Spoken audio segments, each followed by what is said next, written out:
On the morning of October 17, 2016, a city bus rolled to a stop in the middle of nowhere, engine running, doors wide open, passengers still in their seats. But the driver's seat? Empty. Marcus Holland had vanished without a trace. No struggle, no note, no explanation. For 7 years, his disappearance became one of the most baffling mysteries in the Midwest, until a forgotten camera, left behind by a passenger who never came forward, revealed a truth no one saw coming. Marcus Holland wasn't supposed to be a mystery. He was a fixture in the town of Edgewood, Illinois, a guy everyone knew by face, if not by name. For 12 years, he drove Route 47, the same loop every weekday morning. 6:45 sharp. You could set your watch by him. Marcus was 42, soft-spoken, dependable. The kind of man who remembered the regulars, asked about their kids, their jobs, their lives. He had a daughter, Lily, who was 10 at the time. Every morning before his shift, he'd pack her lunch and drop her at school. Then he'd head to the depot, climb into bus number 1823, and start his route. October 17th began like any other day. Marcus clocked in at 6:30. His supervisor, a woman named Carol Brennan, said he seemed normal, maybe a little tired, but nothing unusual. He grabbed his thermos of coffee, did his pre-drive check, and pulled out of the lot right on schedule. By 7:15, he'd picked up a dozen passengers, college students heading to campus, a nurse named Olivia Chen finishing a night shift, an elderly man, Howard Pike, who rode the bus every Tuesday to visit his sister. Normal people, normal morning. Then, at 7:32, everything changed. The bus was on a stretch of rural highway between Edgewood and the neighboring town of Fairmont. Trees on both sides, no buildings, no traffic. One of the passengers, a student named Tyler Ashford, said he was scrolling through his phone when he felt the bus slow down. Not a normal stop, just a gradual deceleration, like someone easing off the gas. Tyler looked up. The bus had drifted onto the shoulder and stopped. Engine still humming, doors open, but Marcus, gone. At first, the passengers thought he'd stepped out to check something, a flat tire maybe. But minutes passed, then 10 minutes, then 15. Olivia finally got up and walked to the front. The driver's seat was empty. The keys were still in the ignition. Marcus's thermos sat in the cup holder, still warm. Someone called 911. When police arrived, they found a scene that made no sense. The bus was intact, no signs of a struggle. Marcus's wallet, phone, and jacket were still inside. His coffee hadn't even spilled. It was as if he'd simply stepped out and evaporated. Investigators questioned every passenger. No one saw anything. No one heard anything. Tyler said he'd been looking at his phone, but when pressed, he admitted he had dozed off for a few minutes before the bus stopped. Olivia said she was reading. Howard Pike had been staring out the window, but the trees all looked the same to him. He couldn't say if Marcus had pulled over on purpose or if something had drawn him out. Search teams combed the woods for days. Helicopters, dogs, volunteers, nothing. No footprints, no clothing, no body. It was like Marcus had walked into thin air. The theories came fast. Some thought he'd staged his own disappearance, run away from debt, a bad marriage, some secret life. But Marcus's ex-wife, a woman named Rachel Holland, shut that down immediately. They'd been divorced for 3 years, sure, but it was amicable. Marcus had no debt, no enemies, no reason to run. And he'd never, ever abandoned Lily. He called her every night, even when he worked late shifts. The idea that he'd leave her without a word, Rachel said it was impossible. Then there was the darker theory, that someone had taken him. But how? The passengers were all accounted for. No one got on, no one got off. The bus had dashboard cameras, but they only faced outward, showing the road. The interior wasn't recorded. And the exterior footage? It showed Marcus driving normally, then the bus slowing and stopping. but there was no view of him leaving. The case went cold within months. Marcus Holland became a name in a file, a poster in a police station, a story people told at bars. Remember that bus driver who just disappeared? But Lily never forgot. As the years passed, she kept asking the same question. Where did my dad go?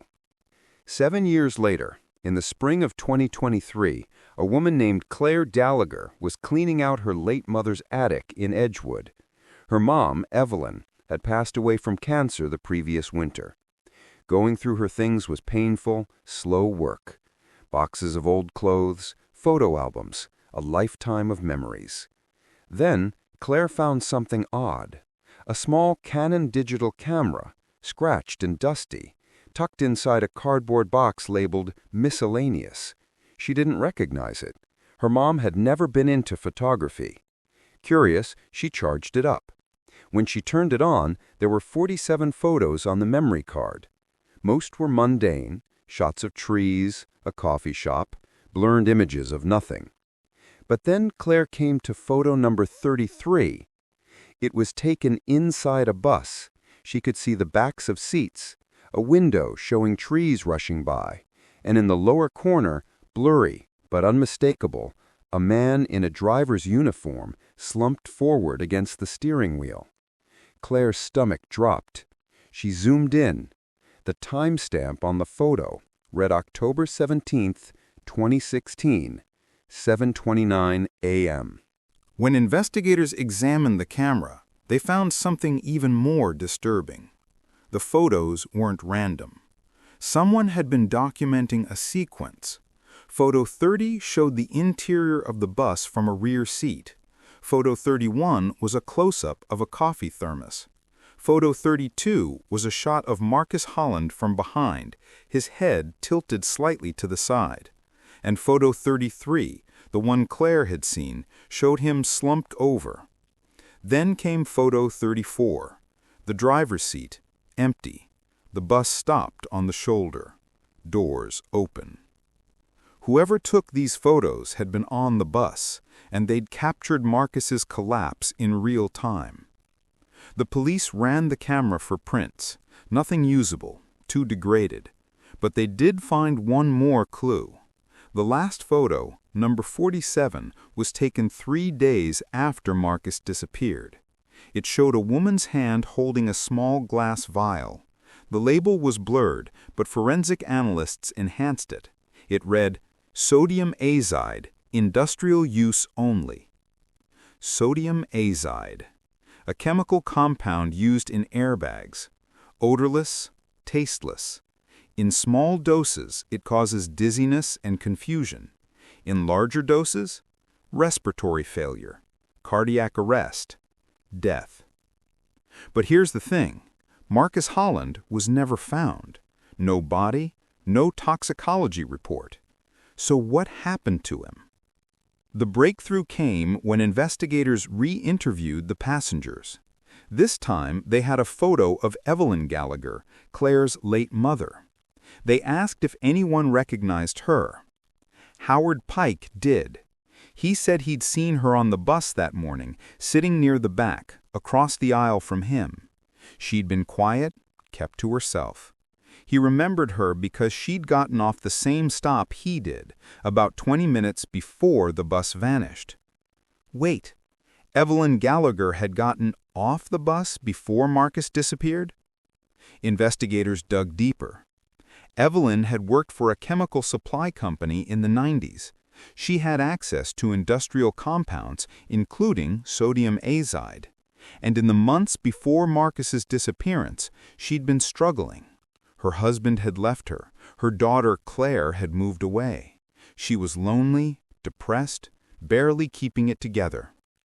But why Marcus? What was the connection? That's when Rachel Holland, Marcus's ex-wife, remembered something. Years ago, back when she and Marcus were still married, they'd gotten into a minor car accident. The other driver? A woman named Evelyn Gallagher. Marcus had been furious. He'd honked, shouted, blamed her for the collision even though it was arguably his fault.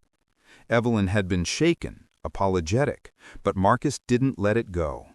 He'd filed a complaint, made her insurance rate skyrocket. Rachel said it was the only time she'd ever seen him be genuinely cruel. Evelyn never forgot. Investigators believe she'd been planning this for years.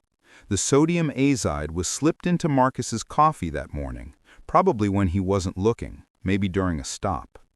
The dose was carefully calculated, enough to make him lose consciousness, but not immediately, just gradually. By the time the bus reached that empty stretch of highway, Marcus was already fading. When the bus stopped, Evelyn got off at her planned stop, 20 minutes earlier, blending in with the other passengers. No one suspected her. She walked away clean. But what about Marcus? The prevailing theory is this. Marcus, disoriented and poisoned, stumbled out of the bus into the woods. In his confusion, he wandered deeper into the forest. The area was vast, thousands of acres of dense trees and undergrowth. Search teams likely passed within yards of him. But they were looking for someone conscious, someone trying to be found. A man slowly dying from chemical poisoning? He could have collapsed anywhere. Animals, weather, time. Nature has a way of erasing evidence. Marcus Holland likely died alone in those woods within hours of his disappearance, and Evelyn Gallagher took that secret to her grave. Claire Gallagher was devastated. The idea that her mother, her kind, quiet, heartbroken mother, had done something so unthinkable, it shattered her. But she also knew this wasn't about justice anymore. Evelyn was gone. Marcus was gone. There would be no trial, no closure in the traditional sense. Lily Holland, now 19, finally got her answer. It wasn't the one she wanted, but at least she knew. Her father hadn't abandoned her. He'd been taken from her. And in some small, painful way, that mattered. The case is officially closed, but Marcus's body has never been found. Somewhere in those woods outside Edgewood, he's still out there, waiting. Which leaves us with one haunting question. If Evelyn Gallagher hadn't died, if that camera had never been found, would anyone have ever known the truth? If this story pulled you in, do me a favor and hit that subscribe button and turn on notifications so you never miss the next mystery. And drop a comment below. Do you think Marcus's body will ever be found? Or are some disappearances meant to stay unsolved? I'll see you in the next one. Stay curious.